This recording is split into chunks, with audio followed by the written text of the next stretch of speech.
nice breeze. You can see the ocean in the distance, and it smells like the mountains in summertime. What a perfect day. What's happening, everybody? We are back to explore more of the amazing roads of Santa Cruz County. Going a little bit deep into the mountains today. We'll be on some familiar roads, and I'm going to highlight a new road on this vlog brought to you by Mr. G, called Mountain Charlie. It's a really sweet road. Not my favorite, but it's been a long time since I've done it, and I don't have a lot of time for big climbing rides these days, so I have a feeling I'm going to enjoy, and I hope you enjoy watching. Ooh, yummy roadside fuel. Little cactus before we get into the redwoods. So here we are on Granite Creek, which I've used in a previous vlog. I talked about this on my Alba vlog. I kept calling it Bear Creek, which is another road in Santa Cruz. A much harder climb. Not that this one won't give you a workout. It's just, it only gains so much, whereas Bear Creek is one of the proper, 1700 foot gains, whereas Granite Creek and Rodeo gain 700, close to 1,000. Those are like the little tough guys, the short, stout New Yorkers.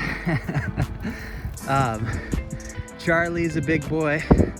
Alba's probably the toughest of them all, and I would say there's at least a dozen, if not 2 dozen, climbs or variations of climbs in Santa Cruz that gain over 1,000, between 1,500 and 2,000. A couple, if you mix and match some roads, you can gain 3. But anyhow, this is a beautiful road, and it's the best road to get to Mount Charlie. Unless you start in Scotts Valley, you have to ride either this or Glen Canyon to get to Mount Charlie. And if you start in Scotts Valley, unless you just turn around at the top, you have to ride this to get back to Scotts Valley. So this one I like for climbing. It puts you out a little closer to Mount Charlie than Glen Canyon. So I typically climb this, and a lot of times I descend Glen Canyon. So conditions wise, it's the perfect day. I don't feel perfect. Didn't sleep the best. Body's achy in certain spots, but I'm getting warmed up, getting more into it. I read a quote that said, we think we need to be motivated to get going, but it's actually getting going oftentimes that gets us motivated. Definitely feeling that today. Wanted to give you that to take or leave as you like. I'll see you at the top. So we are coming up on the high school, and also this hill up above is the Glenwood Open Space Preserve. You can mountain bike there. It's a great place for hiking. It's super beautiful in April when the hills are still green and there's lots of lupin. There should be water fountains at the high school, and we just passed through town where there's a bunch of gas stations and stores. So if it's a hot day, gas up. It's not too hot, and I should have plenty of fluid, so I'm gonna keep going. There's a store on the summit just before the downhill, so I might stock up there. This road is the road that leads to Charlie, and it's called Glenwood, I believe. If you don't take Charlie, it continues to climb. Not as hard of a climb as Charlie, but it dead ends, and it's a good little climb on its own. There's also a great road coming up called Beam Creek, which is a sweet road to include on any ride in these valleys. Not doing it today, but giving it honorable mention. Pretty soon we leave the open area, leave kind of the suburbs that we're in right now, and we get into deep, beautiful nature, and then take a left onto Charlie, which is a very tough stair-steppy climb. So Glenwood climbs and then has kind of a a rolling plateau, and I believe Charlie is a quick left coming up pretty soon. We're getting deep into the sticks now. Like I said, Charlie's got a bunch of ramps. It's got some little downhills too. It's kind of like a rolling stair step, but I may not vlog much on it because it is steep, but I will give you a recap at the top. I believe the Strava says it's a 4 mile, 1,000 or 1,100 foot gain, like 1,050, but you climb Granite Creek and don't descend that much. You climb on Glenwood. Here we go. And then you hit Charlie and get steep right away. So I'll see you later on. This is a legit 1-lane road. Also bumpy and a tiny little bit of gravel down the center line. So be careful if you ever choose to do this with the downhill, preferably big tires, disc brakes, or making a different decision. I think it's just about near the top. Mountains are super beautiful. The road wasn't too bad. The last part is at the end. The hardest part is where it really kicks, but a lot of recovery. When you've got good low gears, 28, 30, or 34 like what I've got today, it's a nice road. A lot of recovery, but yeah, that last part is sticky.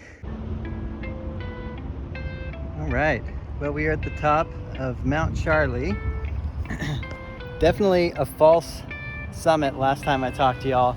There was quite a few steep bits. I got kind of messed up by the road markers. It said 3.3 miles. It's supposed to be a 4 mile climb, but then it started to go down. The next road marker I saw was 1.85, and then 1, and then the last mile is flat and in the shade, which is really good because it gets hotter the higher you get. The summit of Santa Cruz is very hot. And you may be able to see off in the distance the inland mountains, which are extremely dry. So we basically have this inland chaparral heat amongst the redwoods, and it's something to be prepared for when you come climbing up here. When you climb at altitude, you climb higher and it gets cooler, but here it's the other way around when you're climbing away from the ocean. Good old summit store just before the downhill of SoCal San Jose. This is where you refuel if you need to. All right. Finish with the downhill of SoCal San Jose. There's a sweet spot of doing it between like noon and 2 o'clock where there's not a lot of traffic, and I didn't hit that today. It wasn't that bad, but it's a road that's used to cyclists. Cars are used to cyclists, but there's plenty of cars during the more commute hours, so something to be aware of. It's very unlike Charlie. It's wide, not too twisty, not too steep, smooth, pretty fast descent. Now I'm just racking up a few extra miles, trying to find a water spigot that works. This is a sweet area on the Opal Cliffs called Private's Beach, and there's a water fountain here, but it doesn't work. So I'm in search of more water, and yeah, gonna make a pretty solid day. Decent altitude gain, decent mileage, and really beautiful conditions. It was probably 90 degrees on top of Charlie. Here it's in the 70s, and the ocean feels great. So I will check in with you more soon, and see you in a sec. Well, got in a wonderful little ocean spin to rack up a few extra miles and keep the legs loose after a bunch of steep hills.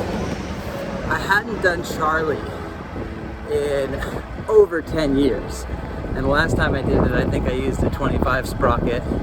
They had much lower gears, made the experience a lot more enjoyable, and it's a pretty nice road. It's country, it is bumpy, it's small, not hairpins, but curvy enough, steep, more downhills than I like on a climb, but you know what, it was just what I needed today, and they helped deal with the heat, which was a bit of an issue. But remember, if you see the road sign saying 3.3, that doesn't mean anything. And the concept of it being a 4 mile climb, also, I would disregard. It's a lot of climbing to get to the top, but beautiful vistas, both to the right and the left. Not a lot of traffic. Definitely a road I'm looking forward to doing again, and one I'd recommend to you.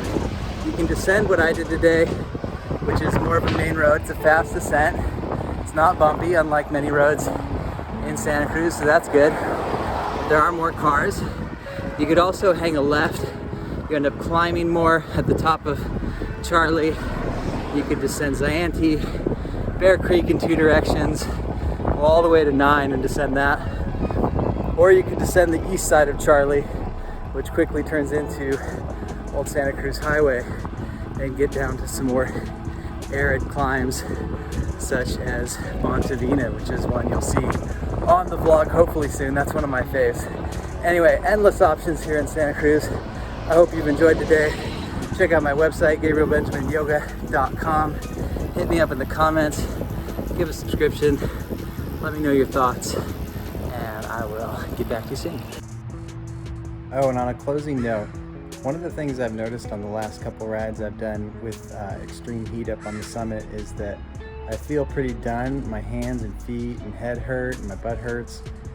And cooling my body off really revives me and makes me want to do more miles. So, obvious ways to do that: drink water, drink electrolyte drink, eat electrolytes. Got these watermelon salted blocks, those are my favorite, and the margarita ones. If you have access to an outdoor spigot, wash off your helmet. Just have to be careful that it doesn't soak your glasses. And if it's really hot, like triple digits or at least close to that, ice, putting ice down the back of your jersey, letting it melt, ice water to pour on your head is good. Ice for drinking can be hard on the stomach, just because the stomach needs to heat it up to body temperature. But if you take small sips, it can be okay. And also, if it's like over 100, then ice in your bottles will turn to cool water pretty quickly. So yeah, drink it up, enjoy the ride, enjoy the rest of the summer. I'm gonna be back with more vlogs soon. I've got some yoga tips, some interviews, and some reviews. So looking forward to all good things. Thanks for checking in, and goodbye for real this time.